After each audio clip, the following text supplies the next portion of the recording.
What is a gasket? Well, a gasket is a seal between two mating surfaces. Metal parts often, they come together, and it might be rough surfaces in there, or they don't come together exactly perfectly to make a 100% seal.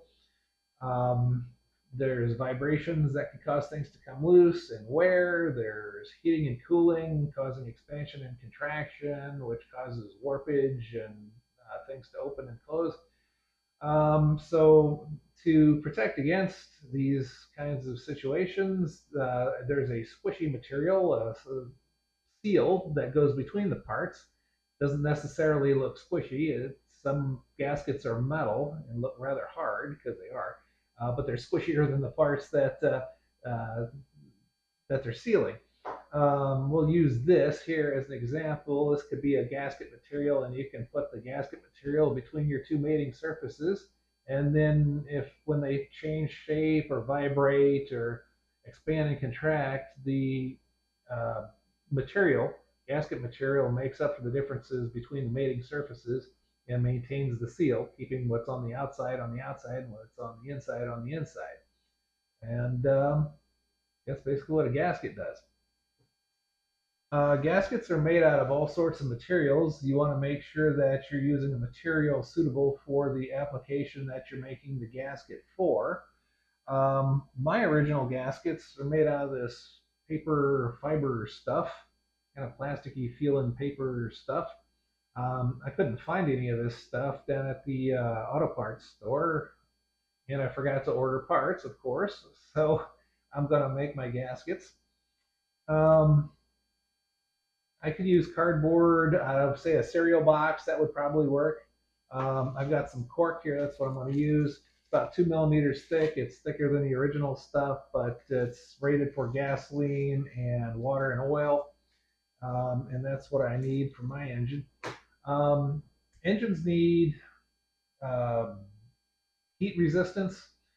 They need to be resistant to fuel and oil, and if it's in the case of a liquid cooled engine, water and coolant, if there is any, something like glycol. So it needs to stand up to those.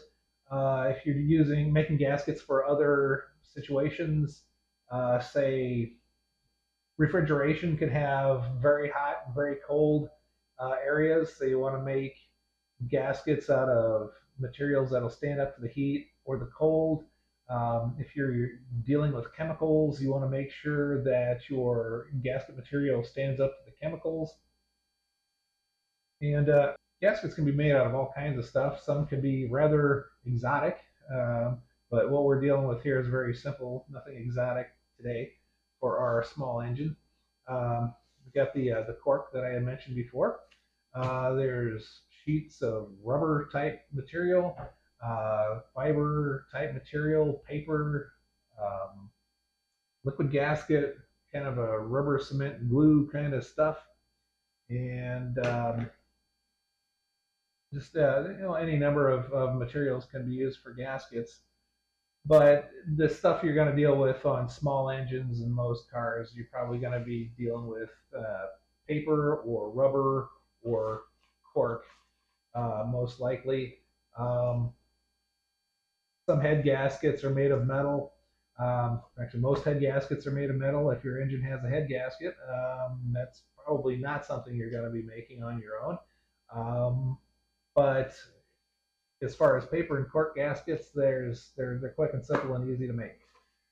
Why would somebody want to make gaskets? Well, you could do like me and forget to order parts and want to work on your engine, so you just make them. Um, you might have an antique engine that the parts are no longer made, so you got to make your own because you don't have a choice. Maybe the parts stores are closed and you got to finish a job. Maybe you're stuck out somewhere out in the country, out in the middle of nowhere, or you want to get back to town and you got a leak in something, and so you just make a gasket out of something you got laying around to get you where you need to go. So there's all kinds of reasons to make gaskets, and it's also just fun. DIY is a good thing. Making your own stuff, it's satisfying, and it's a good thing to know how to do. So, without any further ado, let's make some gaskets. So I think we'll get started. I've got a X-Acto here, a very sharp knife. Got a block of wood so I don't mar the table. Important here. Got a pen for marking out our designs. All we got to do, put our original on the cork, trace around it. I got a ball pen here and it's doing a really nice job of marking it out.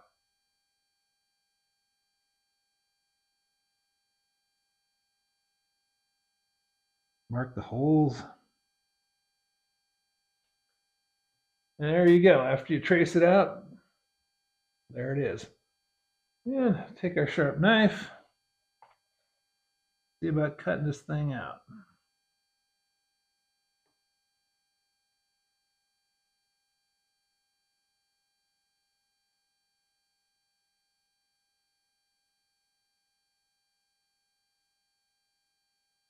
There. Just pop that out. And there is the rough outline of our gasket that we're making. Only takes a minute. And let's see here. I'll try to do the hole here. There's various hole punches you can buy, like leather working punches and stuff. Those would work fine on this.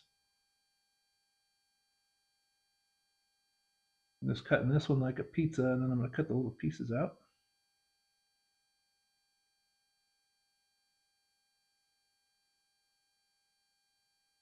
Let's see. Got most of the way around on that one. Knock our little pizza pieces out. Oh, missed a slice.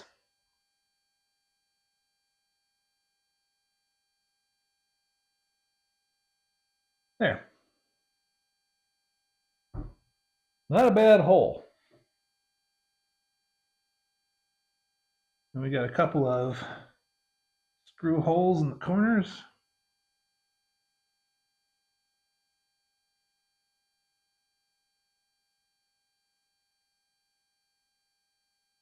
Okay, there's one screw hole, and we'll go do screw hole number 2.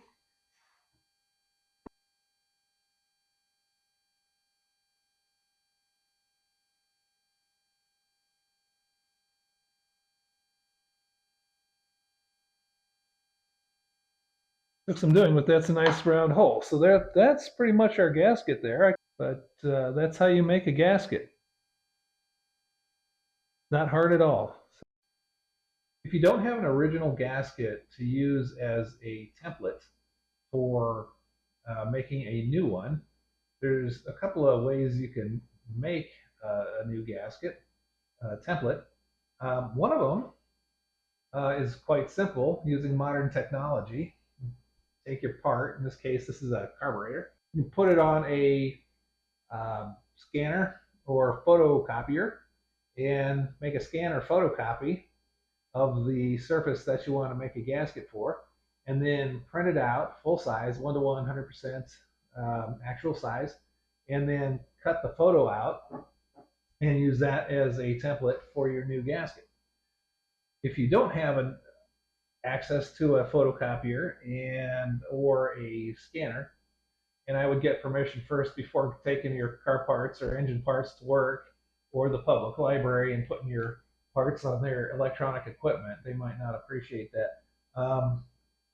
But if you don't have the access to the technology, I'll show you a bit of a trick for making rubbing of the parts and making a good enough picture that way so that you can have a template for making your new gasket. And I've got this plate here. This is the spacer plate between the carburetor and the engine on the Washang 142F.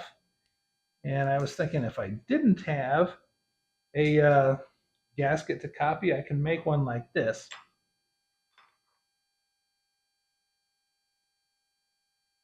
And just put a piece of paper over it and I can sketch.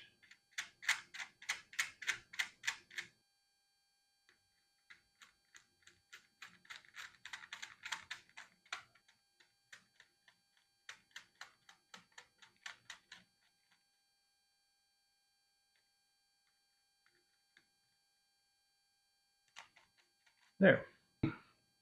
There's an outline there.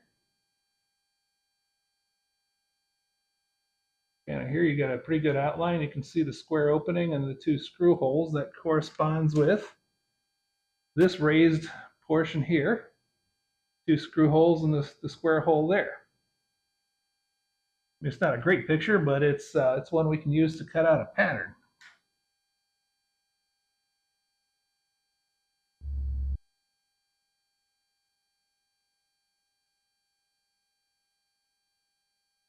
Okay, we've got this very thin paper, near likeness of the gasket that we have to cut out.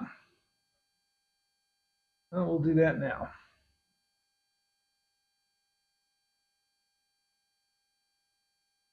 Okay, and there's our likeness of our gasket on the cork. And like the other one, we'll cut it out.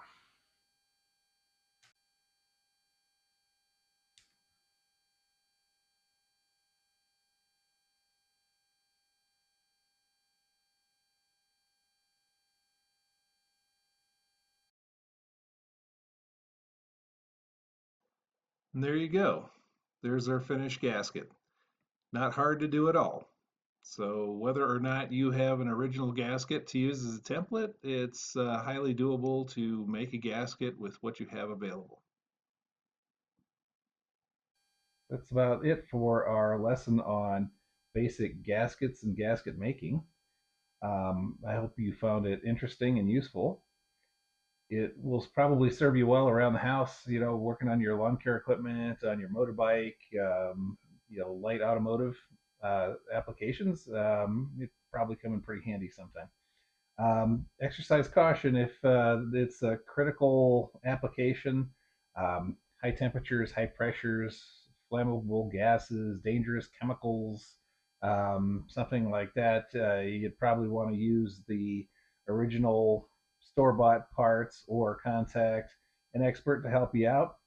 But for general around the house light duty stuff, I think these skills would serve you well. They've come in handy for me and lots of folks. So, anyway, thank you very much for watching. Please leave your comments if you feel like commenting. And again, thank you for watching.